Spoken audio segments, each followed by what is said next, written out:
दोस्तों यहाँ पर मैं आपको 2023 का बोर्ड एग्ज़ाम का पैटर्न बताने वाला हूँ।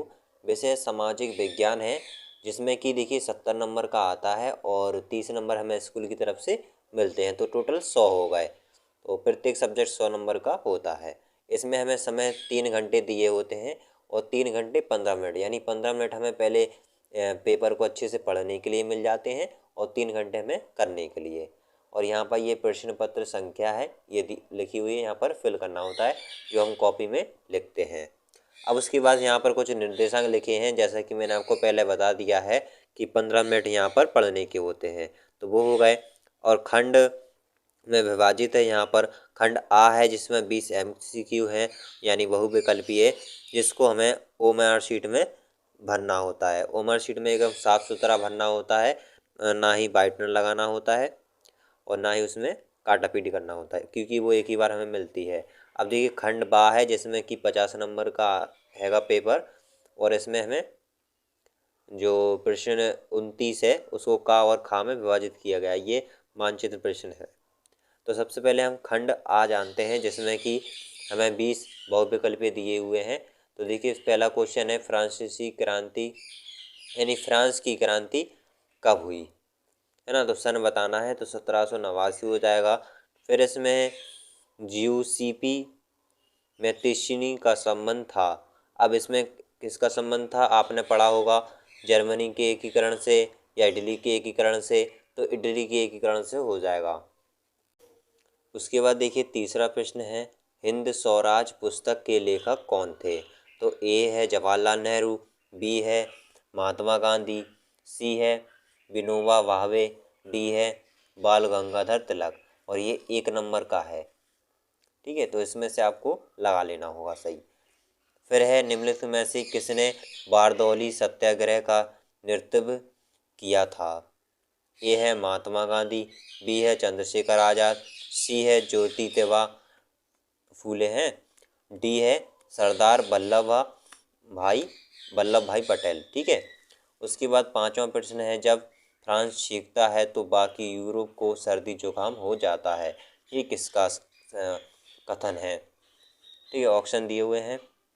उसके बाद 6 क्वेश्चन है, भारत में संघीय राज्यों की संख्या है, ठीक है। फिर है, विश्व का सबसे बड़ा लोकतांत्रिक देश है। 8वां है, भारत के संविधान की 8वीं अनुसूची में कुल भाषाएं। 9वां है, लोकतंत्र में शक्ति का स्रोत। 10वां है, निम्न में से किस देश का विभाजन धर्म तथा जाति के आधार पर हुआ है। 11वां है, प्रति व्यक्ति आय को अन्य किस नाम से जाना जाता है। तो बहुत सिंपल है। इसमें देखिए बेल्जियम हो जाएगा, इसमें जनता हो जाएगा, इसमें 29 हो जाएगा, नहीं इसमें हो जाएगा 29, ठीक है, भारत के संघीय राज्य। और विश्व का सबसे बड़ा लोकतांत्रिक देश भारत, और प्रति व्यक्ति आय को औसत आय भी कहते हैं, तो ए हो जाएगा इसमें। 11 हो गए हमारे। उसके बाद आगे के प्रश्न हैं। 12वां है, द्वितीय क्षेत्र को अन्य किस नाम से जाना जाता है। तो औद्योगिक क्षेत्र हो जाएगा। फिर सेवा को इसमें तृतीय क्षेत्र हो जाएगा, सेवाओं को किस क्रियाकलाप क्षेत्र के अंतर्गत रखा गया है, तो तृतीय क्षेत्र हो जाएगा। भारत का अधिकांश विदेशी व्यापार होता है समुद्री मार्ग से। राष्ट्रीय उपभोक्ता दिवस कब मनाया जाता है, ठीक है। उसके बाद इनमें से किस राज्य संघ राज्य क्षेत्र में काली मृदा पाई जाती है। राजस्थान में राजस्थानी, और झारखंड में कोयला के लिए प्रसिद्ध है झारखंड, है ना। जम्मू कश्मीर ये तो पहाड़ी इलाका है, महाराष्ट्र लग रहा है, ठीक है, तो आप कंफर्म करना।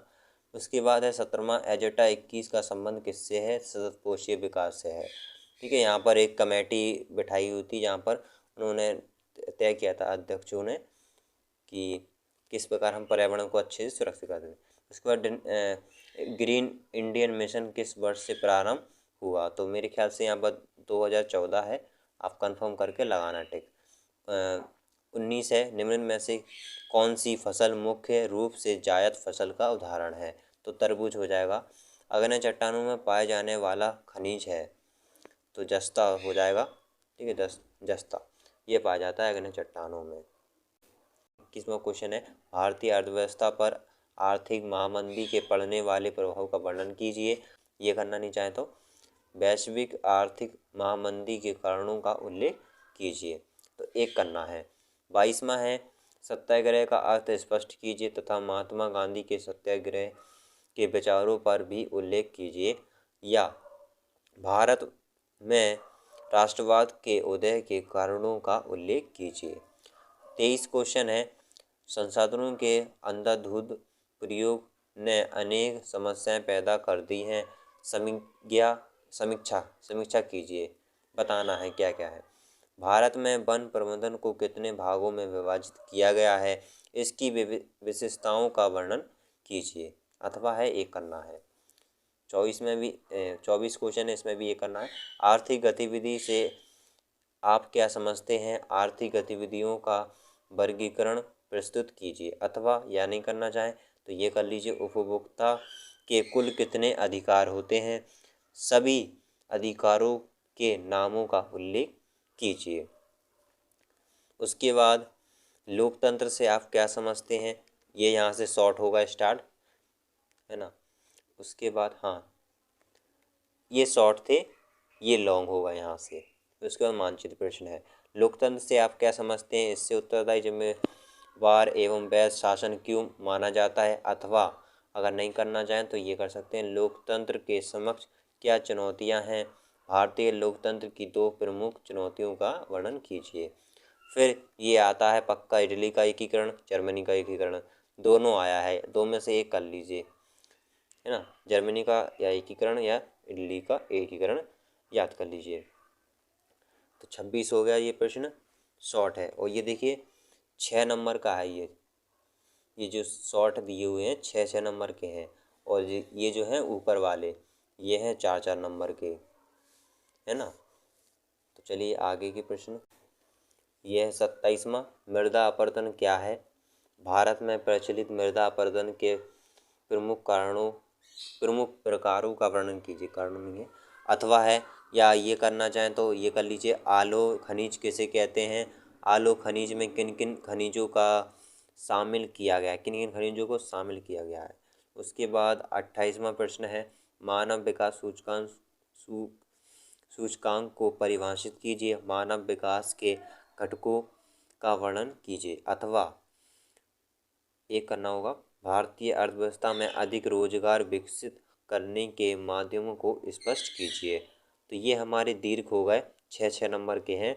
उसके बाद मानचित्र संबंधित प्रश्न है, इसमें 29वां है का, 29 का भारत के दिए गए रेखांकित मानचित्र में हमें दर्शाना है।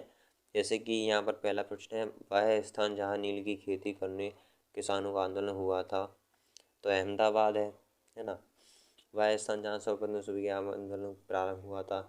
इसी प्रकार तीसरा है, वह स्थान जहाँ कांग्रेस के अधिवेशन में पूर्ण स्वराज की मांग की गई, वह स्थान जहाँ जलियांवाला हत्याकांड हुआ था। ये हमने सारी घटना पढ़ी हुई हैं, उसमें मिल जाएंगे आपको नोट्स में, ठीक है। वह स्थान जहाँ दिसंबर 1920 में कांग्रेस का अधिवेशन हुआ था, ये हमें मानचित्र में दर्शाना है। अब जो हमें कॉपी में लिखना है वो मैं आगे बताऊंगा। खा है, 29 का खा है, गेहूं का सबसे बड़ा उत्पाद राज्य चिन्ह द्वारा से। अब हमें चिन्ह का विशेष ध्यान देना है ना। हमें मालूम तो होता है लेकिन हम चिन्ह का ध्यान नहीं देते हैं, बिना ही चिन्ह का भर देते हैं, तो इससे हमारे नंबर कट जाएंगे। तो आपको चिन्ह द्वारा बताना है कि आपने क्या फिल किया है, क्या भरा है। तो जैसे कॉफ़ी का सबसे बड़ा उत्पाद राज्य बताना है, ये चिन्ह है, ये चिन्ह लगाना होगा, फिर आपको नाम लिखना होगा। मूंगफली का सबसे बड़ा उत्पाद राज्य चिन्ह द्वारा बताइए। फिर उसके बाद है उत्तर दक्षिण गलियारे का टर्मिनल स्टेशन, चिन्ह द्वारा नाम लिख, चिन्ह द्वारा हाँ बताना है, ठीक है। खनिज तेल का सबसे ज़्यादा उत्पाद वाला राज्य बताना है, इसको बाय से बताना है। ये जो क्वेश्चन बता रहा हूँ मैं आपको, ये करना है हमें कॉपी में, और जो बाकी की वो मैंने पहले बताया आपको, वो करना है मानचित्र में दर्शाना है, ठीक है। तो वही प्रश्न है सेम, ठीक है, ये वही प्रश्न है सेम, मतलब कि एक प्रश्न है ये वाले, ये प्रश्नों को हमें मानचित्र में भी लिखना है, बताना है, और यही प्रश्नों को हमें कॉपी में भी लिखना है, जो हम 50 नंबर की कॉपी में करेंगे। तो अब मैं आपको इसका अंग्रेजी वर्जन बताने वाला हूँ। ये है अंग्रेजी वर्जन, ठीक है, वही निर्देशांक है, यहाँ पर ये 4 हो गए, 5 तक हैं, ठीक है। उसके बाद ये रहे 6, 7 और ये 8, 9, 10, 11, 12, ये 13, 14, 15, 16, 17, 18, 19, 20। अब उसके बाद पार्ट बी है। पार्ट इसको भी पार्ट बाई पार्ट में विभाजित किया गया है ना, बांटा गया है। तो पार्ट ए में MCQ होगा 20 नंबर के, पार्ट बी में हो जाएंगे 50 नंबर का, जो हमारा कॉपी में करना होता है। तो देखिए 21वां क्वेश्चन है, 22 वही क्वेश्चन है, ठीक है। यहाँ पर देख लीजिए 4 नंबर का है। उसके बाद 25वां क्वेश्चन के बाद ये लॉन्ग स्टार्ट हो जाते हैं। यहाँ पर ये 27, 28, 29 से ये वो वाले हो गए हमारे मानचित्र वाले, मैप वाले। 29 पार्ट ए पार्ट बी, इनको करना है हमें मैप में। और ये जो वाले क्वेश्चन है इसको करना है 50 नंबर की, जो हमें कॉपी मिलती है करना होता है उसमें, वो करना है, ठीक है। तो ये हमारे 29 क्वेश्चन कंप्लीट हो गए अंग्रेजी वर्जन। तो मैंने आपको सब्जेक्ट सामाजिक विज्ञान यानी सोशल साइंस का इंग्लिश वर्जन और हिंदी वर्जन दोनों बता दिया है। वीडियो अच्छी लगे तो लाइक कर दें, साथ ही चैनल को सब्सक्राइब कर दें। मिलते हैं ऐसी नेक्स्ट वीडियो में। Thanks for watching video.